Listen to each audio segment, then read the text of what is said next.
নমস্কার, MD Mukherjee cooking থেকে সকলকে স্বাগত। আজ আমি তোমাদের সঙ্গে এঁচোড় কীভাবে কাটতে হয় সেটা শেয়ার করব। এঁচোড়টা প্রথমে গাছ থেকে কেটে নিয়েছি, নিয়ে এবারে বটিতে বা ছুরিতে আড়াআড়িভাবে ওটাকে কেটে নিচ্ছি। পুরোটাকে আড়াআড়ি করে নিয়েছি। এবার কিছুক্ষণ রাখার পরেই দেখা যাবে এঁচোড়ের ভেতর থেকে একটা আঠা লাগবে, আঠা বেরোবে। সেই আঠাটা আস্তে আস্তে বার করে নিতে হবে। তার আগে আমাকে হাতে সর্ষের তেল বা তেল মেখে, যে কোনো তেল হাতে মেখে নিতে হবে, নাহলে আটাটা হাতে জড়িয়ে যাবে। এবার আস্তে আস্তে এই যে সাদা আটাটা আমি বার করে নিচ্ছি, এটাকে আস্তে আস্তে বার করে নিতে হবে। আটাটা বার করে নিয়ে হাতে তেল ভালো করে লাগিয়ে নিতে হবে। নিয়ে এঁচোড়টা এবারে কাটছি বটিতে। এঁচোড় কাটা খুব কঠিন কাজ,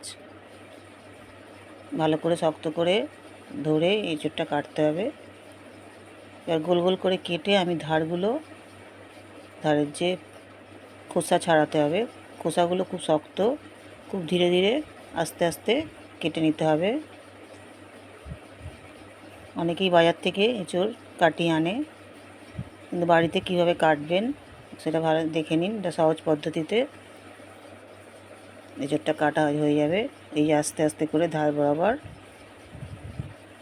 খোসাটা ছাড়িয়ে নিচ্ছি, কাঁটার মতো যে খোসাগুলো ছাড়িয়ে নিয়ে তারপর এঁচোড়ের মাঝখানের অংশটা বাদ দিতে হবে। আমি যেন ছোটো ছোটো করে পিস করে করে করে নিচ্ছি, তাতে করে খুব সুবিধে হবে।